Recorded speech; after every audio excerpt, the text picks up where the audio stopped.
श्री राघव चड्ढा।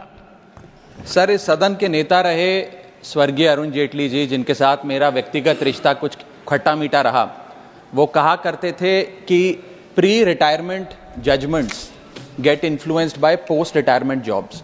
और मुझे लगता है इस सदन में बैठे कई सारे साथी इस कथन से सहमति अपनी दर्ज करेंगे।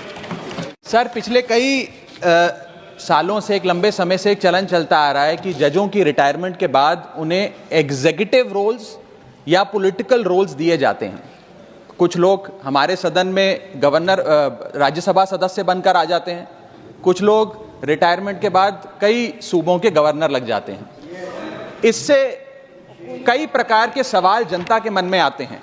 कॉन्फ्लिक्ट ऑफ इंटरेस्ट का सवाल आता है, एग्जीक्यूटिव इंटरफेरेंस इन जुडिशियल प्रोसेस का सवाल आता है, इंडिपेंडेंस ऑफ जुडिशरी का सवाल आता है।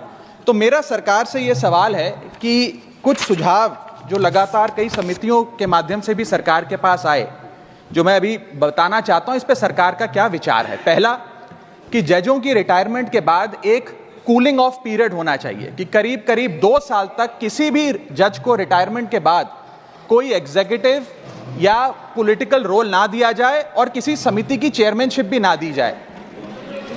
उस सुझाव पे सरकार का क्या कहना है?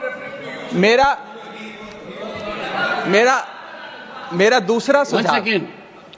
Well, to satisfy my very dear friend Jairam Ramesh, in the United States, they brought a serious issue, conflict of interest of advocates, and they wanted to keep lawyers away from Congress and Senate.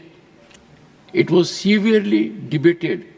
Ultimately, it was found that if conflict of interest issue has to dominate, then House will be empty, because someone will always have conflict of interest. Honorable member,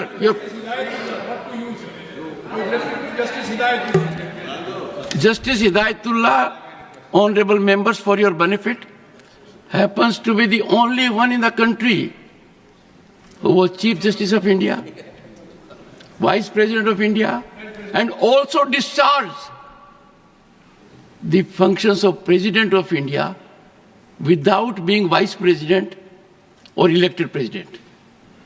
Something very rare. We wish you the best.